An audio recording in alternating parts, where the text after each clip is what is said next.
गांव का नाम है बांसताड़ी। बिहार का एक छोटा सा गांव जहां ज्यादातर लोग खेती करते हैं और बहुत कम लोग नौकरी करते हैं। किशोर की उम्र 28 साल है। उसके पास एक छोटी सी पत्नी रानी है और एक 7 साल की बेटी सोनू।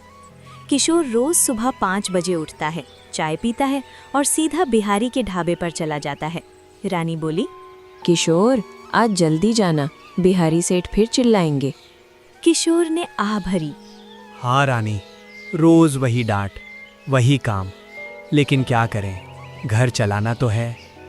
वो घर से निकला। रास्ते में गांव के कुत्ते भौंक रहे थे। सड़क पर बैलगाड़ी जा रही थी। किशोर तेज कदमों से ढाबे की तरफ बढ़ा। ढाबे का नाम है देसी नॉनवेज हट। गांव में नॉनवेज खाने की एक ही दुकान, बाकी सब जगह सिर्फ दाल रोटी और सब्जी। बिहारी सेठ पहले से खड़े थे, मोटे बड़े मूंछ वाले, हमेशा पैसे गिनते रहते। अरे ओ किशोर के बच्चे, तू आया कि सूरज निकल आया? मैंने कितनी बार कहा मेरे आने से पहले दुकान खुल जानी चाहिए। किशोर ने सिर झुकाया। सॉरी सेठ, कल रात 11 बजे तक बर्तन धो रहा था। बिहारी ने गुस्से से कहा। सॉरी से पेट भरता है क्या? जल्दी अंदर जा, चिकन काट, प्याज काट, बर्तन धो, और सुन, आज से बिरयानी 120 रुपए की हो गई है। किशोर चौंक गया। सेठ, कल तक तो 100 थी। कल थी, आज नहीं। चिकन महंगा हो गया है भाई, मुझे भी तो कुछ कमाना है ना। तभी रामलाल आया। खेत में काम करने वाला मजबूत आदमी, धोती कुर्ता, सिर पर गमछा। बिहारी भाई, 1 प्लेट बिरयानी लगा दो, खेत में जाना है। तुम्हारे हाथ की बिरयानी खाकर मजा आता है। बिहारी बोले। हाँ हाँ लगा देता हूँ, लेकिन अब 120 की मिलेगी। रामलाल की आंखें बड़ी हो गईं। अरे बिहारी, तू तो हर हफ्ते दाम बढ़ा देता है। पिछले हफ्ते 70 से 100 किया, अब 100 से 120। गरीबों पर थोड़ा रहम कर ले भाई। बिहारी ने कंधे उचकाए। क्या करूं रामलाल भाई, चिकन वाला रोज दाम बढ़ाता है और यहाँ नॉनवेज की दूसरी दुकान है ही नहीं। लोग आएंगे ही मेरे पास। रामलाल ने सिर हिलाया। सच है, दूसरे गांव जाना महंगा पड़ता है। बस लगा दे 1 प्लेट। किशोर बिरयानी की प्लेट लेकर आ रहा था। प्लेट बहुत गर्म थी, हाथ कांप गए। धड़ाम, प्लेट जमीन पर गिरी। बिरयानी इधर उधर बिखर गई। चावल, चिकन, मसाला सब जमीन पर। बिहारी चिल्लाए। अरे ओ मूर्ख किशोर के बच्चे, ये प्लेट के पैसे तेरे बाप देगा क्या? तुझे रखा था काम आसान करने के लिए, तू तो मेरा नुकसान कर रहा है। किशोर घुटनों पर बैठ गया। मालिक, गलती हो गई, प्लेट बहुत गर्म थी, हाथ से छूट गई, माफ कर दो सेठ। बिहारी और गुस्सा हुए। माफ? आज माफ किया तो कल फिर गिराएगा। निकल जा यहाँ से, आज से तू काम पर नहीं। रामलाल ने बीच में बोला। अरे बिहारी भाई, थोड़ी सी गलती हुई, ये अभी नादान है। मैं प्लेट के पैसे दे देता हूँ, इसे एक मौका और दे दो। बिहारी ने रामलाल को देखा, फिर पैसे ले लिए। ठीक है, सिर्फ तुम्हारे कहने पर, लेकिन अगली बार कोई गलती हुई तो सीधा निकाल दूंगा। किशोर ने रामलाल के पैर छुए। भाई साहब, आज आपने मेरी इज्जत बचा ली, भगवान आपको बहुत सुख दे। रामलाल ने कंधे पर हाथ रखा। बेटा मेहनत कर, लेकिन कभी कभी अपनी मेहनत को अपना बनाने की कोशिश भी कर। शाम को किशोर घर पहुंचा। रानी ने पूछा, क्या हुआ आज, चेहरा उदास क्यों है? किशोर ने सारी बात बताई। रानी चुप रही। तभी बाहर से जोर की आवाज आई। अरे ओ किशोर, बाहर निकल। गांव का सबसे बड़ा सूदखोर, मोटा सुनहरी चेन, हमेशा गुस्से में। 3 महीने हो गए मेरे पैसे दिए हुए। तूने कहा था 2 महीने में लौटा दूंगा। अब 1 हफ्ते का समय दे रहा हूँ, नहीं दिया तो घर कब्जा कर लूंगा। किशोर के पैर कांप गए।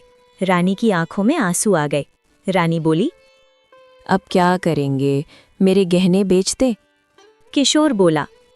नहीं, मैं बिहारी सेठ से उधार मांगता हूँ, शायद वो मदद कर दे। किशोर ढाबे पहुंचा। सेठ, मुझे 50,000 रुपए चाहिए, लल्लन टॉप सेठ घर ले लेगा, मदद कर दो सेठ। बिहारी जोर से हंसे। अरे किशोर, तू मजाक कर रहा है क्या? मेरा धंधा भी ठीक नहीं चल रहा, तू काम छोड़कर जा, कहीं और काम ढूंढ ले। किशोर उदास होकर घर लौटा। रानी ने कहा, अब एक ही रास्ता दिख रहा है, अपना छोटा सा धंधा शुरू करो। किशोर बोला। कौन सा धंधा रानी, मुझे तो कुछ आता ही नहीं। रानी बोली। तुम्हें चिकन फ्राई करना तो आता है ना? शहर में KFC देखा था ना, वही कुरकुरा चिकन।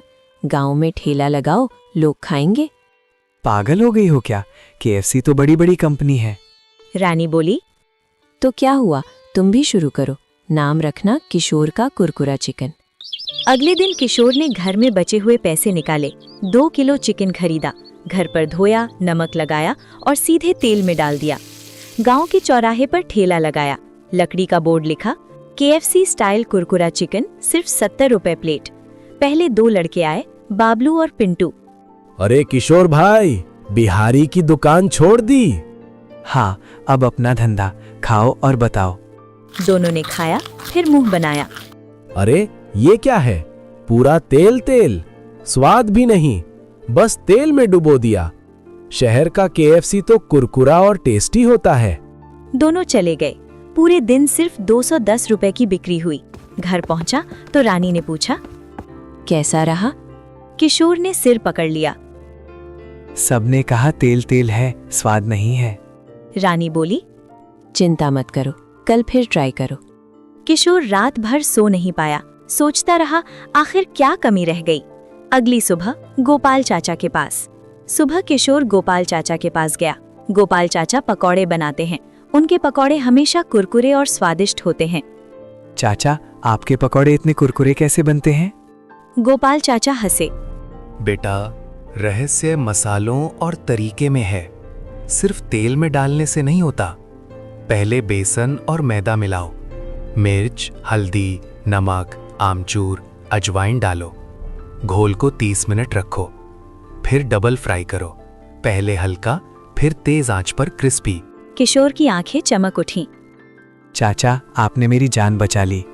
अगले 3 दिन किशोर ने घर पर बहुत प्रयोग किए। पहला दिन घोल पतला कर दिया, चिकन चिपक गया। दूसरा दिन मसाले कम डाले, स्वाद नहीं आया। तीसरा दिन परफेक्ट बैटर बनाया। चिकन को 2 घंटे मैरिनेट किया, फिर डबल फ्राई किया। रानी और सोनू ने टेस्ट किया। सोनू बोली, पापा, ये तो असली KFC से भी अच्छा है। चौथे दिन नया बोर्ड लगाया, किशोर का ओरिजिनल कुरकुरा KFC, अब असली स्वाद। पहले बाबलू और पिंटू आए। किशोर बोला, कल वाली गलती नहीं हुई, मुफ्त में खाओ, पसंद आए तो पैसे देना और गांव में बताना भी। दोनों ने काटा, क्रंच क्रंच। बाबलू बोला, वाह किशोर भाई, ये तो कमाल है। कुरकुरा, मसालेदार, अंदर से जूसी। पिंटू बोला, वाह किशोर भैया, मजा आ गया। मैं ये KFC की दुकान सबको बताता हूँ। शाम तक लाइन लग गई। लोग बोलने लगे, बिहारी की बिरयानी से बेहतर है। कितना कुरकुरा है। पहला दिन 1800 रुपए, दूसरा दिन 3200 रुपए, तीसरा दिन 5200 रुपए। बिहारी को पता चला, खून खौल गया। ये किशोर मेरा नुकसान कर रहा है, मैं भी चिकन फ्राई शुरू करता हूँ। बिहारी ने भी ठेला लगाया, लेकिन उनका चिकन वैसा कुरकुरा नहीं हुआ। लोग बोले, अरे बिहारी भाई, ये क्या है? इसमें तो सिर्फ तेल ही तेल है। लो, आप अपना चिकन रखो, हम तो किशोर भैया के KFC वाला चिकन ही लेंगे। बिहारी ने बदनामी शुरू की। किशोर के चिकन में खराब तेल है, पेट खराब हो जाएगा। लेकिन लोग अब किशोर की चिकन की दीवाने हो चुके थे। गांव में सालाना मेला लगा। किशोर ने बड़ा स्टॉल लिया। एक दिन में 300 प्लेट बिकी। ललन टॉप सेठ भी आए, चिकन खाया, हैरान रह गए। किशोर, तूने तो गजब कर दिया। मेरे सारे पैसे लौटा दिए, अब तू खुद मालिक बन गया। किशोर बोला, सेठ, आपका कर्ज चुक गया, अब मेरा अपना घर है, अपना धंधा है। रात को पूरा परिवार बैठा। रानी बोली, देखा, भगवान ने रास्ता दिखा दिया। किशोर ने बच्चों से कहा, बेटा, कभी किसी के नौकर मत बनना, अपनी मेहनत से कुछ बनाओ, गलती करो, सीखो, फिर से उठो। सोनू ने पूछा, पापा, अब लोग आपको क्या बुलाते हैं? किशोर हंसा। अब गांव वाले मुझे किशोर KFC बुलाते हैं। दोस्तों, ये कहानी सिर्फ चिकन की नहीं, ये हिम्मत की है, सीखने की है और कभी हार न मानने की है। दोस्तों, वीडियो अच्छी लगी हो तो लाइक का बटन दबा दो यार, और चैनल को सब्सक्राइब कर लो ताकि ऐसी मजेदार कहानियां आगे भी मिलती रहें। बहुत समय पहले की बात है, जब चंदनपुर गांव अभी भी उस पुरानी सादगी और आपसी मोहब्बत में डूबा हुआ था। गांव के ठीक बीच में एक छोटा सा कच्चा पक्का घर था, जहां बाबा रामदास और दादी सावित्री रहते थे। दोनों की उम्र 60 के पार हो चुकी थी, लेकिन उनके चेहरों पर अभी भी वही निश्चल मुस्कान थी जो युवावस्था में होती थी। उनकी कोई संतान नहीं थी, न कोई बेटा बेटी, न पोता पोती, बस एक दूसरे का साथ था और उस साथ में ही उनकी पूरी दुनिया समाई हुई थी। गांव वाले उन्हें बेहद प्यार करते थे। बाबा रामदास को लोग बाबा कहकर बुलाते और दादी सावित्री को दादी जी या बस दादी। दोनों का जीवन बहुत सादा था। सुबह सुबह उठकर घर का छोटा सा आंगन साफ करना, चूल्हे पर चाय बनाना और फिर दिन भर छोटे मोटे काम। लेकिन रविवार का दिन उनके लिए खास होता था।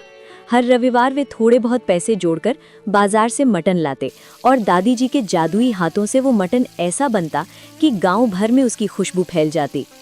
उस मटन का स्वाद ऐसा था कि एक बार खाने वाला जिंदगी भर नहीं भूल पाता। मसालों का तड़का, धीमी आंच पर पकता मटन, प्याज टमाटर लहसुन का मेल और दादी जी का वो खास स्पर्श, सब मिलकर एक जादू रच देते। गांव के बाकी ढाबे सिर्फ नाम के खुले रहते।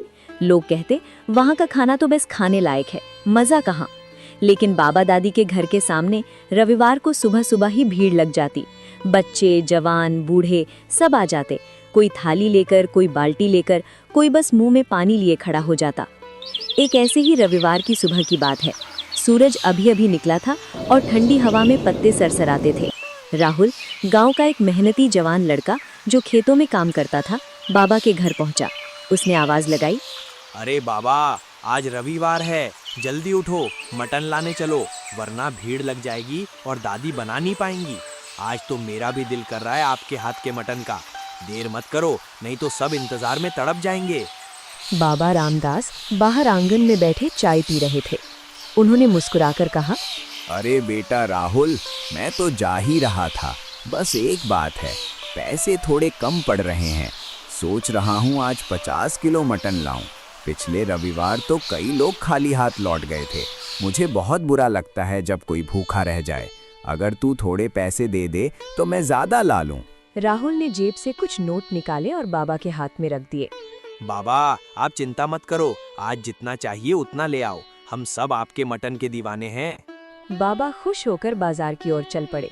बाजार पहुंचते ही अब्दुल, मटन वाला, जो बाबा का पुराना दोस्त था, बोला, अरे बाबा रामदास, आज जल्दी आ गए। मुझे पता था आप जरूर आओगे, इसीलिए मैंने 50 किलो अच्छा ताज़ा मटन अलग रख लिया है। बोलो, और चाहिए क्या? बाबा हंसे। नहीं बेटा अब्दुल, बस यही काफी है। तुम अपने अब्बा की तरह मेरे मटन की जरूरत का अंदाजा लगा लेते हो। अब्दुल ने मटन पैक किया, पैसे लिए और बाबा को विदा किया। रास्ते भर बाबा का मन खुश था। घर पहुंचते ही दादी सावित्री ने पूछा, कितना लाए हो आज? 50 किलो, आज भीड़ लगेगी। फिर दोनों ने मिलकर काम शुरू किया।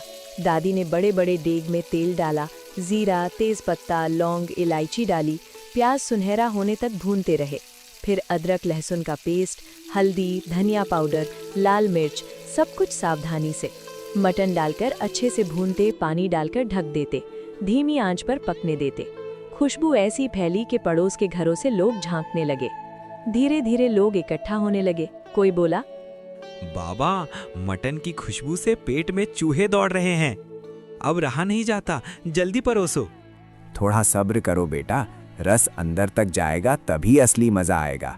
जब मटन पूरी तरह पक गया, दादी ने आवाज लगाई, सुनो साहब, आ जाओ, मटन तैयार है, थाली लगा रही हूँ। बाबा ने सबको पंक्तियों में बैठाया, एक एक करके थाली परोसी। सबने पहला कौर लिया और आंखें बंद कर ली। वाह दादी, आपके हाथ में तो जादू है। रोज बनाओ ना दादी, हम रोज आएंगे। दूसरे ढाबे पे तो अब कोई नहीं जाएगा। दादी मुस्कुराई। बेटा, जितना बनता है उतना बनाऊंगी, बजट जो बनेगा। सबने खाया, पैसे दिए और खुशी खुशी चले गए। घर शांत हुआ तो दादी ने बाबा से कहा, सुनो जी, सोच रही हूँ हम अपना ढाबा क्यों नहीं खोल लेते? हमारे अंदर इतना हुनर है, इतने पैसे में क्या होगा? ज्यादा कमाकर गरीबों की मदद भी कर सकेंगे। हुनर छुपाना ठीक नहीं। अरे सावित्री, पागल हो गई हो? किसी तरह रविवार को मटन लाता हूँ। ढाबा खोलने में लाखों लगेंगे, कहाँ से लाऊं? दादी जिद पर अड़ी। नहीं, ढाबा खुलेगा। मेरा सपना है, बाबा दादी का ढाबा। हम दोनों मिलकर मटन चिकन बनाएंगे, रोज बनाएंगे। तुम पूरा करोगे? बाबा ने बहुत समझाया लेकिन दादी नहीं मानी। आखिरकार बोले, ठीक है, कल लाला जी से मिलता हूँ, कुछ उधार मांग लूंगा, लेकिन अगर नहीं हुआ तो मत रोना।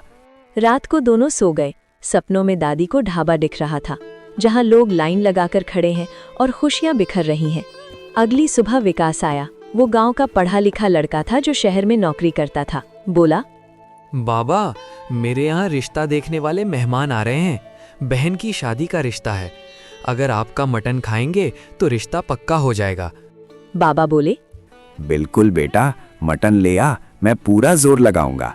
विकास अब्दुल से 2 किलो मटन लाया। बाबा दादी ने इतने प्यार से बनाया जैसे अपनी बेटी की शादी का खाना हो। मेहमान आए, खाया और खुश होकर बोले, ये मटन किसने बनाया? हमें उससे मिलाओ।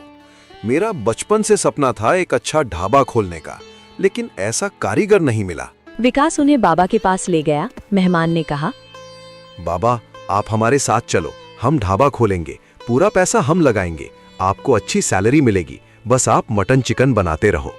बाबा सोच में पड़ गए। उन्होंने कहा, ठीक है, लेकिन ढाबे का नाम बाबा दादी का ढाबा होना चाहिए। मेहमान राजी हो गए। कोई बात नहीं, नाम से क्या मतलब, हमें स्वाद चाहिए। 1 हफ्ते बाद ढाबा तैयार हो गया। रविवार को गांव वाले बाबा के घर इकट्ठा हुए, लेकिन बाबा कुछ नहीं कर रहे थे। दादी बोली, क्या हुआ, मटन क्यों नहीं? बाबा बोले, अब इंतजार करो, मटन अब ढाबे पर बनेगा। दादी खुश होकर सबको बताने गई। लोग तालियां बजाने लगे। फिर रमेश भैया आए, जिन्होंने ढाबा लगवाया था, और बाबा दादी को ले गए। ढाबे पर पहला दिन था। बाबा दादी ने मटन चिकन बनाना शुरू किया। खुशबू फैली, गांव वाले पहुंचे, सब बिक गया। रमेश भैया खुश हुए, अच्छे पैसे दिए। ऐसे ही दिन बीतते गए। महीना पूरा हुआ। एक दिन दादी की तबीयत खराब हो गई, बुखार और कमजोरी। बाबा अकेले गए। रमेश भैया ने हाथ बंटाया। उन्होंने पूरी रेसिपी ध्यान से देखी और सीख ली। रात को घर लौटकर बाबा ने दादी से कहा, मुझे बहुत घबराहट हो रही है। सच बताऊं, ये ढाबा हमारा नहीं, हम सिर्फ नौकर हैं, जब चाहे निकाल दें। दादी बोली, कोई बात नहीं, सपना तो पूरा हो गया। अगर जिंदा रही तो घर पर ही ढाबा चला लेंगे। अगली सुबह बाबा ढाबे पहुंचे। रमेश भैया बोले, बाबा माफ करना, अब आपको निकाल रहा हूँ, मैंने सब सीख लिया, अब खुद बनाऊंगा, फिजूल पैसे क्यों दूं? बाबा चुपचाप घर लौट आए। दादी को बताया, दोनों उदास हो गए। आंखों में आंसू थे, लेकिन चुप रहे। लेकिन गांव वालों को फर्क समझ आ गया। रमेश भैया का मटन वैसा नहीं था, स्वाद में वो जादू नहीं था। लोग मुंह बनाकर लौटने लगे।